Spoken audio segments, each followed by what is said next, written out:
First, Solveig. Sure. So we often have choose one of our practices to kind of frame our time. And I don't know what you would choose, Janet, but I was looking at the public dimension of practice 5, act together. So act together is consciously engage the power of collective action in the service of God's healing and justice seeking work for human communities and the whole creation. And the public dimension of that is we join or develop community organizing efforts through which we identify mutual interests, research issues, conduct power analyses, and act together to promote greater justice for human communities and the community of creation. So I'm just going to be brief. There's a million things I could say about the Eloheh actions thus far.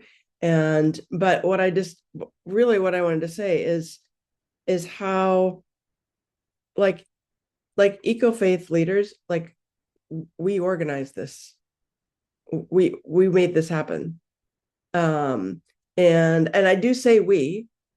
um I had a part in it, but Janet and Peter had a very key part in this. So And did you. yeah. No, I mean, I did too. I know that, but Okay. but all of us, and then Robin and Allison and Michael were able to be there also. So it was very much eco faith making that happen. And when I say making that happen, what I mean is, at least in my mind, there were, and I think in our collective mind, Janet and Peter and I for sure, um, there were two hoped for outcomes. One is that so what we did is we helped organize people to offer oral testimony. We encourage people to write written testimony and to show up in person um, at the hearing. And the two outcomes, in my mind, one was that would impact positively the movement toward Randy and Edith being able to do what they do unimpeded by county permitting restrictions, right? um, we moved toward that. We are not done with that. But we moved toward that. There was a tremendous sense of, I think, goodwill that was articulated, and a desire to move toward yes. We didn't ask, like in traditional organizing, often you would try to get a commitment, right, from the public leaders. We did not ask specifically for, will you move toward this outcome?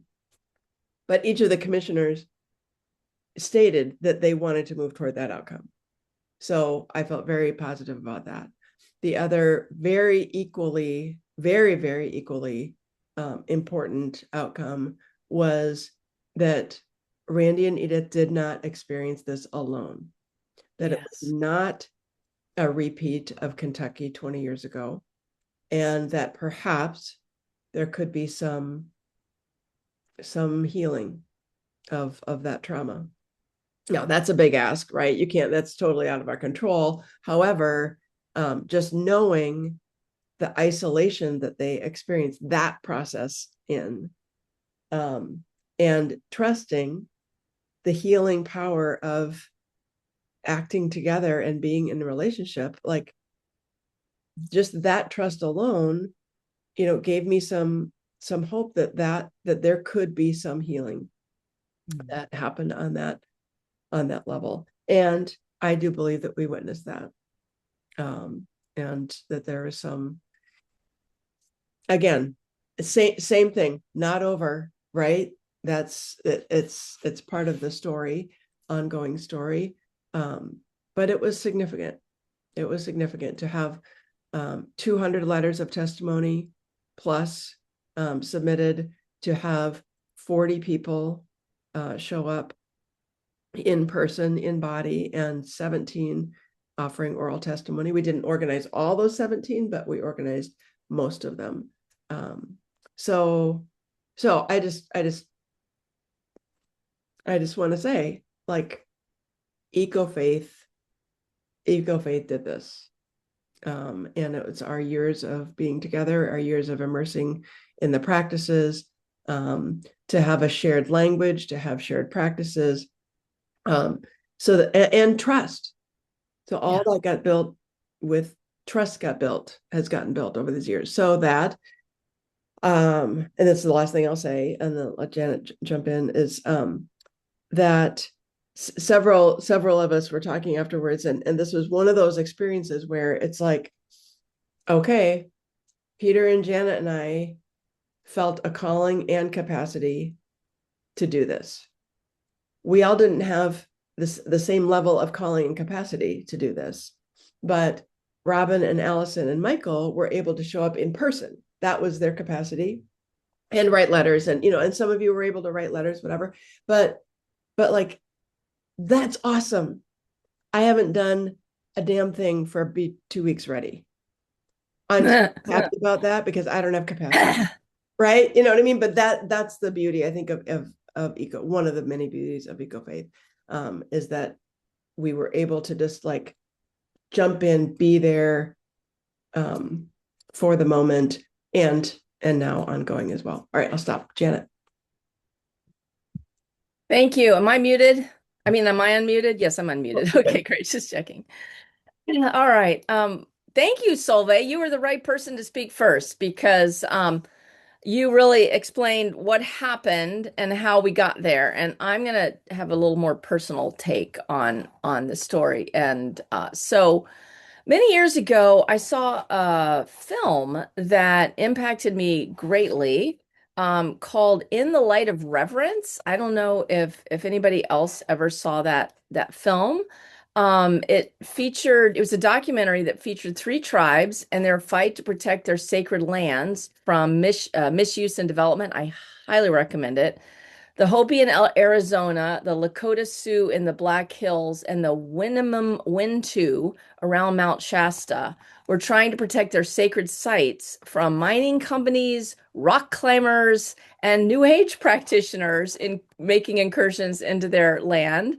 And the film did an amazing job of helping non-native people understand how these sacred sites, these outdoor sacred sites, were as important to indigenous people as cathedrals and churches are to Christians. And seeing that film, I felt convicted. I wanted to help Christians see and understand that a mountain, a forest, a spring could be as sacred to indigenous people as our churches are to us. Helping to organize clergy and lay leaders to testify in front of the Yamhill Board of Commissioners in support of Eloheh felt like fulfilling a pledge I'd made to myself all those years ago.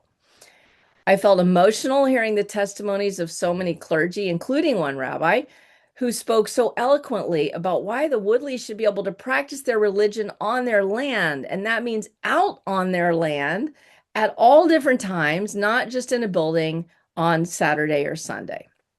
I was so proud of the speakers and everyone who showed up in support or who wrote testimonies. I was proud of Eco Faith for organizing all that support. I was even proud of myself for being part of the organizing effort.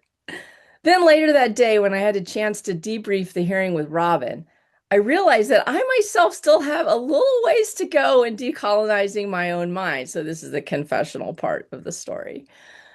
We were discussing Ken Friday's testimony. He was the land use guy, and all his objections and frustration over his communication with the Woodleys over their land use permit and their learning center building. And I said to Robin, I wondered what happened because it seemed like there had been some misunderstandings and miscommunications between Randy and Ken, and maybe some missteps that Randy had made. And while it may be true that there were some misunderstandings and miscommunications, Robin helped me see the rest of the story, as Paul Harvey used to say. She had seen more clearly than I had the systemic racism in the county's approach to the Woodleys. Not out of malice or anything but dominant culture, ignorance, and blinders, and dismissal of indigenous culture and values. The county lawyer ended up saying Eloheh needs to apply for a church land use designation, and that's probably the right way to go. But Robin pointed out that trying to fit Eloheh into either an agritourism designation or a church designation, as Western people understand it, is like trying to squash a square peg into a round hole. These categories were designed by white people for white cultural and economic uses, and indigenous culture and farming and ceremonies don't fit in those boxes. And I felt a little ashamed that I hadn't seen that more clearly. I'm grateful Robin did. Through Eco Faith, I look forward to continuing to offer support to the Woodleys and to keep decolonizing my mind along the way.